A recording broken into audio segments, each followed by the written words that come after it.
Good afternoon, good morning, good evening, my great people of Biafra, the great Ipob, and the lovers of freedom, the great Igbo people, and all the clan that belong to Biafra. I bring you greeting from the Republic of Ireland. This is Evangelist Barnabas. Please, I want to go straight forward to what I wanted to talk or discuss about right now.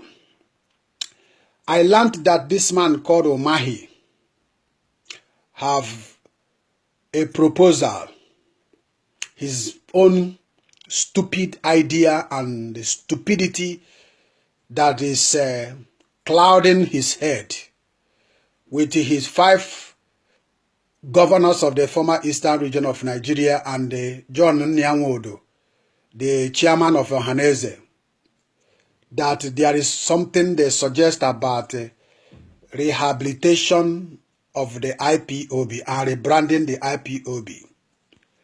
Brothers and sisters, I want us to know in the first place that freedom is not for free. Freedom is taken, freedom is not given. You take it by force.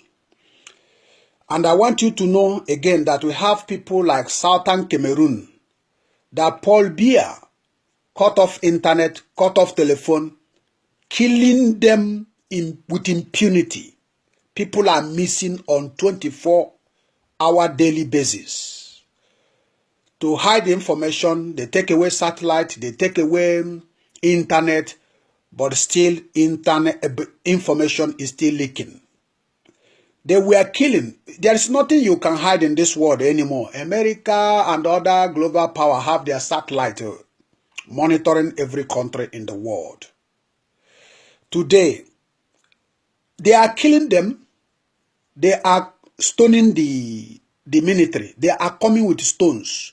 They are coming with sticks, fighting the military, stoning the military. They are shooting them, killing them.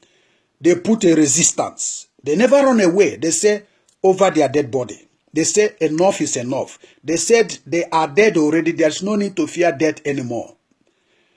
I am bringing you hope for those of us that are in Ipob, that are fighting for this freedom.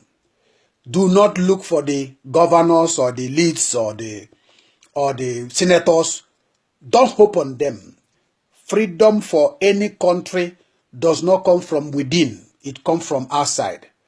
But the people on top in the Ipob must lobby, negotiate, sell out what you have, sign treaties and contracts with the people that matters. Take strong known lawyers in the world to bring your case to the light so that everybody will see it. That's what we are going to do. So the basis of my discussion today is all about Ohanaeze, that is bringing the idea of rehabilitation and rebranding of Ipob. In the first place, if you are an Ipob member, the reason why I told you about Southern Cameroun. Southern Cameroun have become an independent nation. Let me tell you, I saw it in Massachusetts. They enact and confirm them to be independent nation. And the United Nations military is going down right now to protect that region. And they have warned them to respect the independence of the Southern Cameroonian. And the Kurds have voted to leave. And on Sunday, the Catalonians are living. They are living. They are threatening them. Even this one is in the Western society. They are threatening them. But they insisted that they are going. So there is no time freedom comes for free. You must take it by force. Some people will die. There will be casualty. Don't think that the reason why our own case is like exceptional, that nobody cares about us and they neglect us, is because we are so much afraid. We are afraid to die. After all, anybody will die. Every human being will die. It doesn't matter, Dangote, you own the whole world. You will enter grave one day and leave all those things. So I am giving you this assurance that we should persist. We should continue. Now, coming to Ohanaeze and Obiano and Wike and all the other rest of the governors and Ohanaeze Ndiigbo that are saying that they are bringing rebranding and rehabilitation.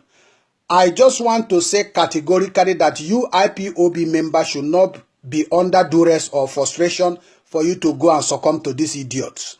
Let me tell you, Ohanaeze Ndiigbo, Omahi, Obiano, and Governor Wike and the Bayelsa, whatever governor, the former Eastern Region governors and senators, all of them should go to psychiatric hospital to scan their brain.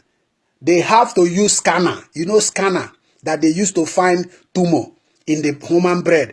They have to use scanner to put them into that scanning machine and scan their brain because something is wrong. If they scan them finish, Ohanaeze Ndiigbo, all of them will bring their wife, their children, their mother, their father to be scanned because something is wrong with them. For few people to come out and say that all the whole Igbo people that we are terrorists, we don't know the gravity of the pronunciation and prescription that these people have pronounced the Igbo land. Even they are telling us that even the leaders, the monarchs, and all the rest of them, the pastors, the bishops, that all of them are what? Terrorists. To give Hausa. They have given the Hausa license to come into our land. I'm telling you, Boko Haram is everywhere in our land right now. Hausa is going to teach Igbo lesson. And God allowing this thing. God is, every time I say God, there is visions. God have allowed. There is prophecies. God have allowed that Hausa should carry this oppression. So many stubborn Igbos that went outside to invest, that forbid their fatherland and are collaborating with, so many of them will die. This type of wind that is blowing right now, it doesn't matter. Don't look at whether, oh, this is my king, my monarch, the king of my village doesn't support. It doesn't matter. They will not support. The Bible said it in the last day. There are people who will be lovers of themselves. They love themselves to the extent they can sell their children. You can see that people, even in the churches, pastors are burying human beings alive in the what is it called? In the foundation of the church, just to be getting members. They don't care. So therefore, I am going to stop here. If you are IPOB member, I will tell you before I stop. I will tell you brief history of my life. This evangelist that you are hearing, Evangelist Barnabas Ago, they killed my father when I was 2 years old, in front of me, in front of the whole members of the family. After the war, we came back. My uncle, my father's brother, seized every of our land, because my father, every land he bought, because he lived in Port Harcourt, he leave it in the hand of his brother. When we came back after the war, the man seized the whole land. The only place that we built a mud house to live is a place where my mother contributed with her own money, because she's a trader, to buy that land. She knows about that land. She has every information about that land.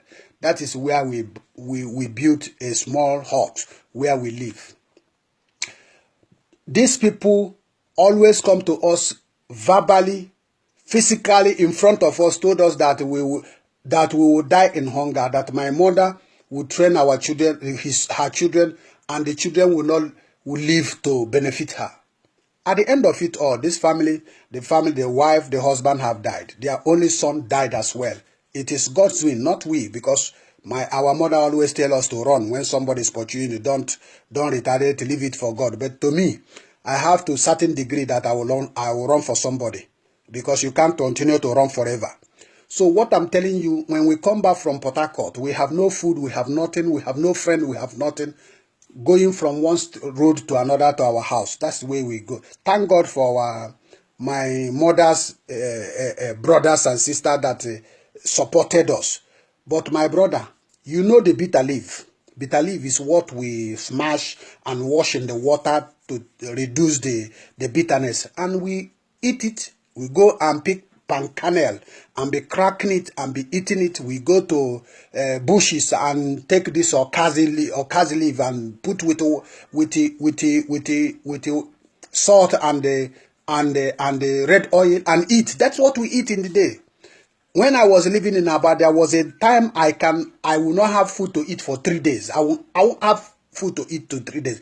But because of the training our mom have given us, I did not steal, and it's not my intention to steal. And even if I go, when we are picking bottles in Aba selling, If I see my friend going at the backyard of people to take aluminium pot of something, I will be shouting and be screaming that the people who own the thing will come out to pick up the guy that is trying to, because I told them that I don't want to involve myself into anything crime.